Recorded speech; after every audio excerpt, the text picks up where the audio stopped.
दिल्ली से पटना पहुंचे जेडीयू के राज्यसभा सांसद संजय झा ने मीडिया से मुखातिब हुए। मीडिया ने सवाल किया कि जिस तरह से जो है बिहार को टेक्सटाइल पार्क कब मिलेगा। उन्होंने कहा कि मिलेगा, आप चिंता क्यों कर रहे हैं। पहले तो लोग सोचते थे कि बिहार में 24 घंटे बिजली कैसे आएगी, लेकिन अब देख रहे हैं ना, नीतीश कुमार के राज में जो है 24 घंटे बिजली उपलब्ध है और हो भी रहा है, आगे भी इसी तरह से होता भी रहेगा।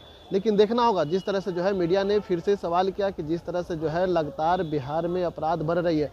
उन्होंने कहा कि सुशासन की सरकार है, सुशासन की सरकार स्थापित है, विपक्ष हल्ला करते रहे, कुछ होने वाला नहीं है। पहले संजय झा की पूरी बयानों को सुने। बिहार का ग्रोथ रेट बढ़ रहा, इस बार जो बजट पेश हुआ है उसमें लगभग 10% की बढ़ोतरी हुई है। देखिए, नीतीश कुमार जी जब से सरकार में आए, जब वो आए थे तो बिहार का बजट 24-25 हजार करोड़ रुपया था।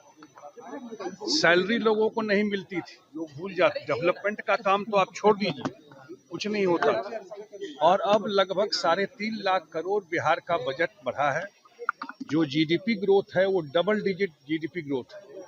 कोरोना के टाइम में भी बिहार का ग्रोथ डबल डिजिट ग्रोथ रहा है। और मुख्यमंत्री जी ने जो कहा है, कम से कम ये जो मैंडेट मिला है इस बार नीतीश कुमार जी को, कि अगले 5 साल में 1 करोड़ युवाओं को नौकरी देंगे। वो सरकारी नौकरी तो बहुत नहीं है, लेकिन प्राइवेट इन्वेस्टमेंट आना, इंडस्ट्री आना, इस पर सारा फोकस मुख्यमंत्री जी का है।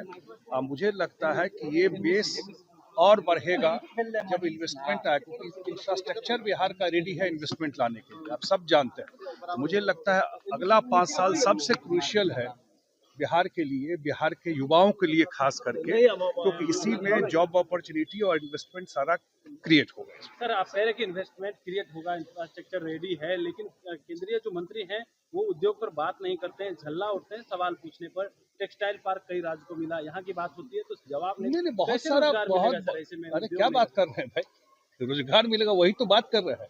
ये भाव अगर रख रहे हैं, आप पत्रकार हैं, बात सुनिए ना, एक मिनट बात जवाब सुनिए ना। तो इसलिए बिहार में बिजली कैसे आएगा, ऐसे ही सोचता था लोग। आया कि नहीं 24 घंटा बिजली। बिहार में रोड कैसे बनेगा, कानून कैसे ठीक होगा, यही सोच था। ये सारा सोच बदला ना बिहार में।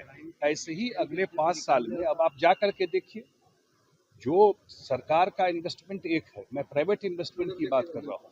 आज आपके बगल में बिहटा है, बिहटा में जाके देखिए उद्योग लगा है कि नहीं लगा है। बगल में हाजीपुर है, मुजफ्फरपुर है, आप जाके देखिए वो इन्वेस्टमेंट आ रहा है कि नहीं आ रहा है। अगर मखाना बोर्ड मिला बिहार को, बहुत बड़ी बात है ना। पूरा उत्तर बिहार में बड़ी संख्या में लोग मखाना का खेती करते हैं, अब उनको इंटरनेशनल मार्केट मिलने वाला है। अगर दरभंगा में और पूर्णिया में एयरपोर्ट से प्लेन जा रहा है, ये सब इंफ्रास्ट्रक्चर ही है ना, और इसी से इन्वेस्टमेंट आएगा ना। ये 5 साल, मैंने कहा कि कोरोना के बाद पूरी दुनिया की परिस्थिति बदल गई, और ये 5 साल जो है मुख्यमंत्री जी ने जो कहा 1 करोड़ लोगों को रोजगार, वो खास करके जो प्राइवेट इन्वेस्टमेंट आने वाला है यहाँ पर, उसके लिए पॉलिसी बना है। इन्वेस्टर आ रहा है, मीटिंग हो रही है, लेकिन रातों रात तो खड़ा नहीं ना होता है ना। कोई चीज जमीन पे उतरने में उसको साल भर 2 साल लगता है, लेकिन पॉलिसी सपोर्ट और बिहार सरकार के सपोर्ट से और केंद्र के सहयोग से अगला 5 साल बिहार का खास करके उद्योग और इन्वेस्टमेंट का है।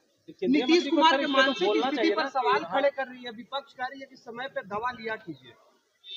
देखिए, यही सब भाषा बोल के कितने साल से बाहर है जनता के बीच से। अभी चुनाव में गए थे ना, आप सब जानते हैं कि नीतीश कुमार जी बारिश हुआ तो बाय रोड पूरा बिहार घूम के 2 दिन आए, याद है ना। और जो लोग ये प्रवचन दे रहे हैं वो घर में बैठे हुए थे। 20 साल से जनता जो बैठाई हुई है विपक्ष में, इस बार तो कंप्लीट ताला लगा दिया। इस्तीफा की मांग विपक्ष कर रही है, पूरा ताला लगा दिया। यही सब भाषा बोल करके बिहार का इमेज खराब किए और बिहार के पॉलिटिकल चीजों का इमेज खराब करते रहे। इसी स्थिति में रहेंगे वो। तो आपने सुना जिस तरह से जो है संजय झा ने सीधा सीधा जो है नेता प्रतिपक्ष तेजस्वी यादव पर हमला किया है। उन्होंने साफ तौर पर कहा है कि जो कहते थे ना, देखें क्या हर्ष हो गया उनका चुनाव में। 2025 के बिहार विधानसभा चुनाव में जो हर्ष हुआ वो किसी से छिपा हुआ नहीं है। उन्होंने जो है तेजस्वी यादव को सीधा सीधा आरोप लगाते हुए कहा कि यही सब जो भाषा बोलते हैं विपक्ष के लोग, इसीलिए चुनाव में हारे हैं। लेकिन देखना होगा जिस तरह से जो है नीतीश कुमार के इस्तीफे पर चुप्पी साधा। उन्होंने कहा कि ये सब भाषा का प्रयोग जो है महागठबंधन करती है, इसीलिए जो है चुनाव में हार मिली। लेकिन देखना होगा, नीतीश कुमार विकास की बात करते हैं और विकास आगे होते रहेगी। इंसाइडर लाइव के लिए पटना से ब्रजेश कुमार।